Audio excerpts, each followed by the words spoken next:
Hello students, फिर से एक मॉडल्स वाला क्वेश्चन आ गया है। Find the number of real values of x satisfying that equation this equation.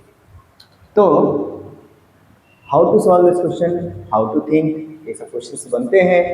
In questions को करने के लिए कैसे सोचा जाए, कैसे सॉल्व करा जाए।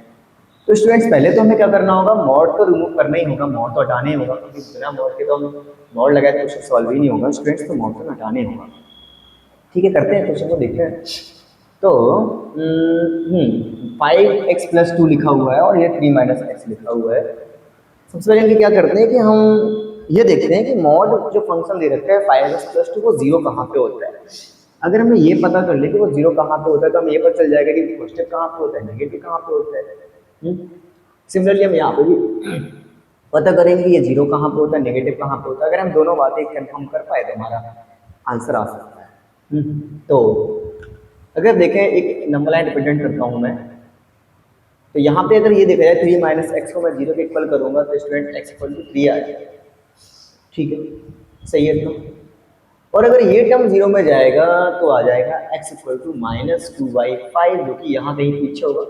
भाई पॉजिटिव नंबर जीरो के राइट साइड में होता है और नेगेटिव नंबर जीरो के लेफ्ट साइड में होता है ना। तो हो गया, केस बन गया। तो पहला के यहाँ से फर्स्ट केस यहाँ से बनेगा, सेकंड यहाँ से बनेगा, थर्ड यहाँ से बना लेंगे स्टूडेंट्स हम लोग, है ना। ठीक है, आसान है।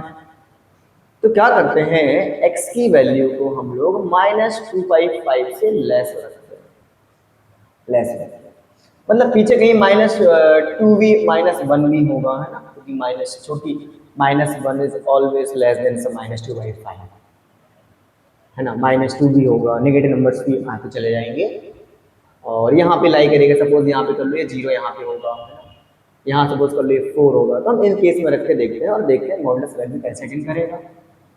तो जैसे ही आपने -1 रख के देखा तो -1 यहाँ रख के देखो तो -5 आएगा। -5+2 माइनस नंबर दे रहा है, माइनस दे रहा है, नेगेटिव आ रहा है। इसका मतलब मैं इसको राइट करूंगा -5x+2, है ना। नेगेटिव देगा और एक नेगेटिव बाहर लगा देंगे, पॉजिटिव कराएंगे तो मैं इंटू कराएंगे तो पॉजिटिव आ जाएगा, और मॉडल्स पॉजिटिव ही देते हैं इसलिए नेगेटिव लिखना पड़ा। अच्छा, फिर -1 स्टूडेंट यहाँ रखेंगे तो माइनस पहले से लगा प्लस कर देगा, तो ये तो प्लस ही ओपन होगा, सो आ जाएगा 3 - x।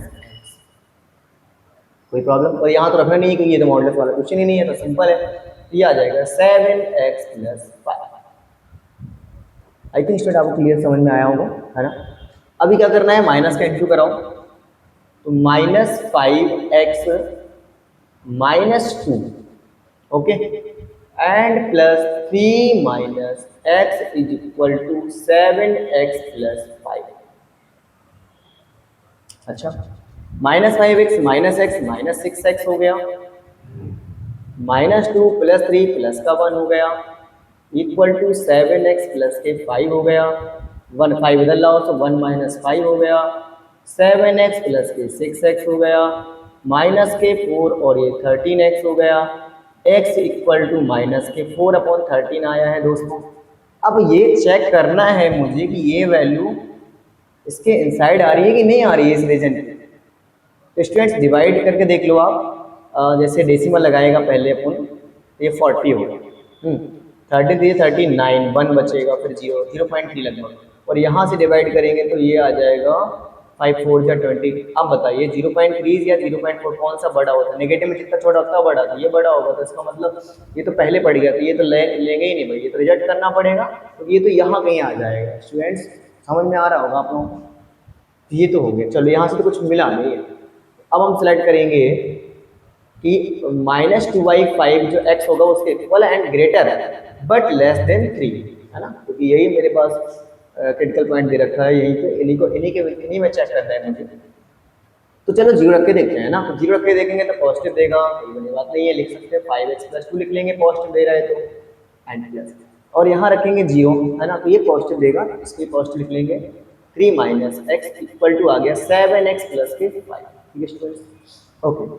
तो 5x - x 4x हो जाएगा, और ये प्लस के 5 = 7x+5 आ गया, ये जीरो हो जाएगा। तो यहाँ से देखो स्टूडेंट्स, x जीरो आ जाएगा ना, क्योंकि ये जीरो हो जाएगा और ये 3x आएगा, तो x जीरो आएगा, और x जीरो इसके अंदर लाई कर रहा है, तो एक सॉल्यूशन तो इसका जीरो ही हो गया स्टूडेंट्स। वो कह रहा है कि एक्स जीरो रख दो, सेटिस्फाई करेगा। देख लो जीरो रखने से यहाँ पे क्या हो रहा है, 2 + 3 5 आ रहा है, यहाँ से 5 आएगा, तो एक सॉल्यूशन तो मुझे ये मिला। और find the number of real value चाहिए एक्स की, तो एक वैल्यू तो मेरी आ गई है। अभी क्या करता हूँ, अब 3 से 4 में मतलब आई मीन अब जो थर्ड केस बनने वाला है उसमें क्या करना है, एक्स को 3 और 3 से लार्ज लेके देखना है। ठीक है स्टूडेंट, रख के देखता हूँ। लाइक 4 रख के देखा, तो 4 रख के देखोगे तो 4 5 20 + 2 पॉजिटिव आएगा, तो पॉजिटिव ही लिखना पड़ेगा, है ना, पॉजिटिव ही लिखना पड़ेगा। और जैसे ही 4 आपने यहाँ रखा तो ये 3 माइनस को नेगेटिव देगा स्टूडेंट्स, तो नेगेटिव ही रखना पड़ेगा, तो पॉजिटिव बनाने के लिए नेगेटिव करना पड़ेगा पहले से।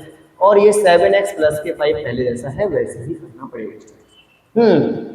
अब क्या होगा, 5x + 2 - 3 + x = 7x + के 5। 5x और x कितना हो गया स्टूडेंट, 6x हो गया ना ऐड करने के बाद, और ये -1 और ये 7x + के 5, तो ये हो जाएगा -1 - 5 = 7x और -6 -6 = x। x की वैल्यू नेगेटिव, बट x लेना कहाँ से था, 3 से लार्ज, तो ये वैल्यू भी नहीं आएगी। तो सारे केस हमने देखे, जिन एक्स पे जिन डोमेन पे हम सेलेक्ट कर रहे थे अपने एक्स को और उससे आंसर हमारा बाहर निकलता था, उन हम वैल्यू को रिजेक्ट करेंगे स्टूडेंट्स। और जिन रीजन में जिन डोमेन में हम एक्स को ले रहे थे और उसी डोमेन में हमारा आंसर आएगा उनको हम सेलेक्ट करेंगे। तो केवल यहाँ पे जो सॉल्यूशन मिला है, नंबर ऑफ सॉल्यूशन मिला है, वो एक ही सॉल्यूशन मिला है, दैट इज 0, वो सेटिस्फाई करेगा। इसके अलावा दुनिया कोई भी ऐसा एक्स नहीं होगा, इसको रख दे और वो सेटिस्फाई कर दे। तो आई होप आपको स्टूडेंट समझ में आया होगा। ऐसे ही क्वेश्चंस आते रहेंगे और आप मजे करते रहिए और सीखते रहिए। Thank you.